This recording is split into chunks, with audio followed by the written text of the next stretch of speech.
4월 3일 월요일 새벽 예배를 하나님 앞에 올려드리겠습니다. 오늘 우리에게 주시는 하나님의 말씀은 누가복음 18장 35절에서 43절 말씀입니다. 여리고에 가까이 가셨을 때에 한 맹인이 길가에 앉아 구걸하다가 무리가 지나감을 듣고 이 무슨 일이냐고 물은데 그들이 나사렛 예수께서 지나가신다 하니 맹인이 외쳐 이르되 다윗의 자손 예수여 나를 불쌍히 여기소서 하거늘 앞서가는 자들이 그를 꾸짖어 잠잠하라 하되 그가 더욱 크게 소리질러 다윗의 자손이여 나를 불쌍히 여기소서 하는지라. 예수께서 머물러 서서 명하여 데려오라 하셨더니 그가 가까이 오매 물어 이르시되 내게 무엇을 하여 주기를 원하느냐. 이르되 주여 보기를 원하나이다. 예수께서 그에게 이르시되 보라 내 믿음이 너를 구원하였느니라 하시매 곧 보게 되어 하나님께 영광을 돌리며 예수를 따르니 백성이 다 이를 보고 하나님을 찬양하니라. 아멘. 예수께서 제자들과 함께 예루살렘을 향해 나아가는 길의 의미가 점점 구체화되어지고 있습니다. 그리고 오늘 본문의 바로 앞절에서는 예수님의 순환과 부활에 대해서 아주 선명하게 예고하셨습니다. 하지만 제자들은 여전히 눈이 어두워서 그 길의 의미를 알지 못하고 있었습니다. 그리고 누가는 그 말씀이 감춰졌기 때문이라고 설명하고 있습니다. 하지만 제자들은 예수님을 따르는 보상 심리에 눈이 멀어 예수님이 걸어가시는 예루살렘 길의 참된 의미를 깨닫지 못하고 있었습니다. 그리고 나서 이어진 이 맹인의 이야기가 바로 오늘 본문의 메시지입니다. 길가에 앉아서 구걸하고 있던 맹인은 많은 무리가 지나가는 소리를 듣고 무슨 일인지 묻게 됩니다. 그리고 나사렛 예수가 지나간다라는 소리를 듣고 갑자기 소리쳐 나사렛 예수를 부르기 시작합니다. 명절이 가까워질수록 순례객들이 많아지고 순례객들의 마음이 가장 경건할 때 바로 이때 길가에 구걸하는 이들은 가장 많은 자비를 기대할 수 있는 시기였습니다. 그렇기 때문에 그곳에 이 맹인 외에도 더 많은 사람들이 있었을 수도 있습니다. 하지만 그곳에서 나사렛 예수가 자신을 구원해 줄 수 있다고 믿었던 사람은 소리를 지른 맹인밖에 없었던 것 같습니다. 그는 예수를 향하여 다윗의 자손 예수여 나를 불쌍히 여기소서라고 외쳤습니다. 맹인은 예수가 어떤 사람인지 정확히 알고 있었습니다. 다윗의 자손이라는 의미는 이스라엘 백성들을 구원할 사람이라는 말입니다. 예수가 단순히 어떤 선지자들 중에 한 사람이 아니라 다윗의 가지에서 나올 메시아로 믿었던 것입니다. 왕의 행차와 같이 예루살렘을 향해 가고 있었던 수많은 무리들 속에 외쳐지는 맹인의 소리는 많은 사람들을 불편하게 만드는 소리였을 것입니다. 사람들은 이 맹인의 부르짖음을 꾸짖고 무시하며 그를 조용히 시키려 하였습니다. 그러나 이 맹인은 더 크게 소리 지르며 자신을 불쌍히 여겨달라라고 외치기 시작하였습니다. 맹인의 간절함은 예수님에게 들렸습니다. 그리고 예수님은 걸음을 멈추시고 그를 데려오라 명하셨습니다. 맹인은 자신이 가지고 있는 장애와 사회적 멸시에도 불구하고 예수님을 향한 간절한 믿음을 포기하지 않았습니다. 우리는 때로 마주한 어려움으로 인하여서 쉽게 포기를 선택하기도 합니다. 이것을 학습된 무기력이라고 합니다. 과거에 여러 번 실패를 경험하면서 어차피 해도 안 될 것이라는 잘못된 믿음이 생겨버리는 것입니다. 이 맹인은 당시 시대적 배경 속에서 계속해서 거부당하고 무시당하고 수없이 경험했던 그 멸시와 천대를 오늘도 어김없이 받고 있었습니다. 어쩌면 예수님의 이름을 불러볼 시도를 하는 것만으로도 이미 자신이 할 수 있는 모든 것을 했다라고 여길 수 있습니다. 그리고 그것만으로도 자신이 할 수 있는 것을 다 했다고 여기고 포기할 수도 있었을 것입니다. 하지만 맹인은 사람들의 책망에도 불구하고 포기하지 않고 끈질기게 자신을 더 불쌍히 여겨달라고 외치게 되었습니다. 이제껏 실패하고 무시당했던 모든 시간들은 기억조차 하지 않고 누가복음 18장 1절에서 8절 예수님께서 비유로 말씀하셨던 끈질기게 재판장에게 간청했던 과부처럼 그는 물러서지 않고 외쳤던 것입니다. 예수님은 그런 맹인의 소리를 들으시고 그를 데려오도록 지시하십니다. 그리고 공궁에 처한 자의 간청을 외면하지 않으셨습니다. 그리고 그가 무엇을 원하는지 물었고 보기를 원하는 그에게 보게 하셨습니다. 하지만 예수님의 은혜는 거기서 끝나지 않았습니다. 42절 말씀을 보게 되면 보라 내 믿음이 너를 구원하였느니라 라고 말씀하고 있습니다. 구원은 단순히 눈에 보이는 육체적 치유만을 의미하지 않습니다. 구원은 영적인 회복, 바로 하나님과의 관계의 회복을 반드시 가져오게 되어 있습니다.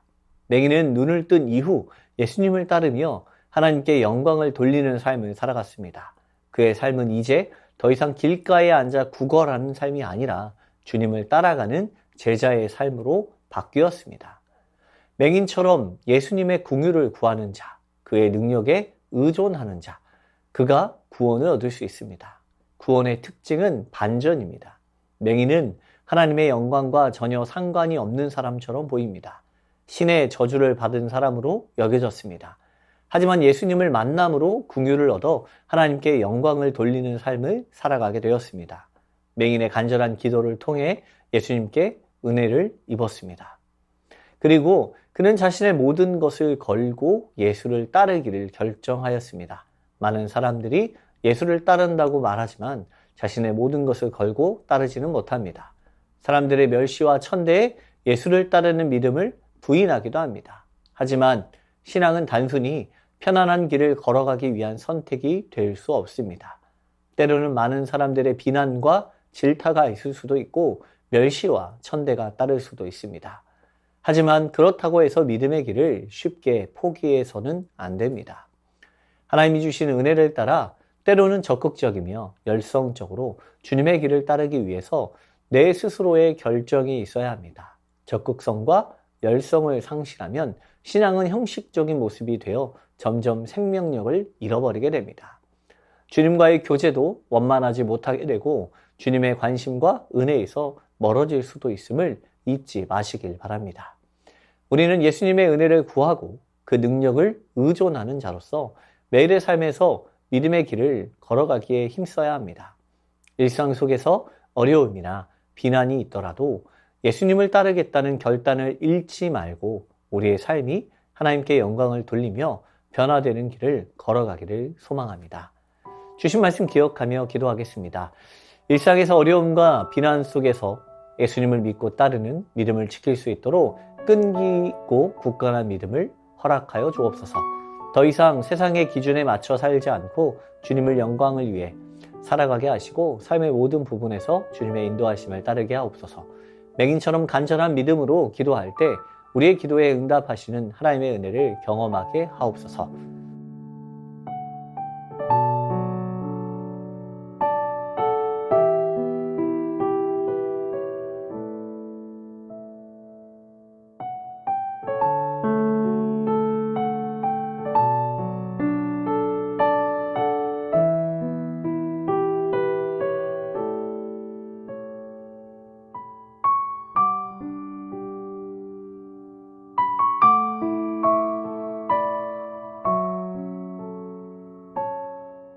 나라와 민족을 위해서 기도합니다. 대한민국이 하나님을 경외하는 나라 되게 하옵소서. 주님의 통치로 말미암아 거짓과 위선으로 진실이 왜곡되지 않게 하시고 정의와 공의로 이 땅을 다스려 주옵소서. 산불 피해를 입은 이재민들을 위로하시고 국민적인 도움과 헌신으로 위기를 극복하고 산불을 유발하는 모든 부주의한 행동을 삼가게 하옵소서.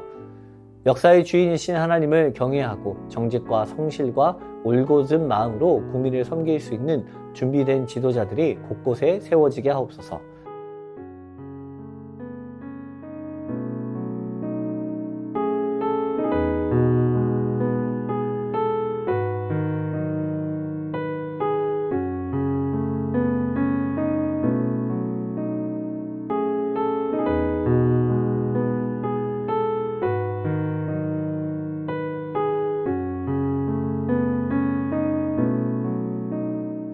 교회를 위해서 기도합니다. 의와 공도를 지키며 하나님 나라의 틀 안에서 살아가는 삶이 되게 하옵소서. 순모임 새순학당을 통하여 말씀을 더 깊이 알아가게 하시고 권사기도회와 전도대를 통하여서 더 깊이 주님과 교제하게 하옵소서. 신의 어르신들의 건강을 지켜 주옵소서. 담임 목사님과 부교역자 모든 중직자들이 그리스도를 더욱더 알아가는 일에 힘쓰게 하시고 말씀과 기도로 바로 서게 하옵소서.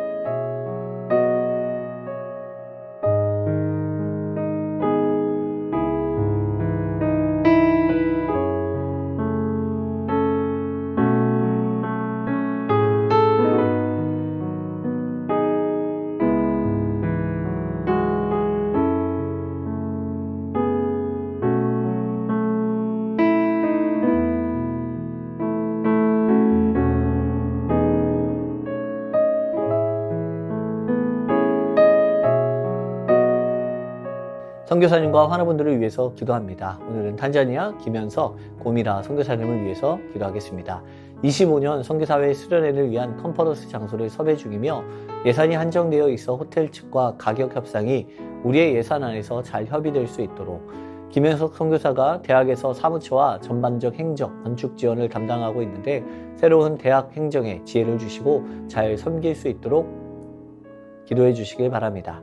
환우분들을 위해서 기도합니다. 오현정 간사님, 항암을 통해 몸 안에 있는 모든 암세포들이 줄어들고 깨끗이 사라지게 하시고 항암의 부작용이 나타나지 않도록 지켜주옵소서. 항암을 견뎌낼 수 있는 체력 주시고 끝까지 믿음을 견뎌낼 수 있는 힘을 주옵소서.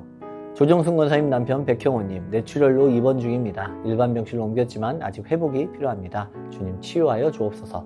박홍규 집사님, 뇌경색 치료 후 재활 치료를 하고 있습니다. 일상생활에 아무런 어려움 없도록 온전한 회복을 주옵소서.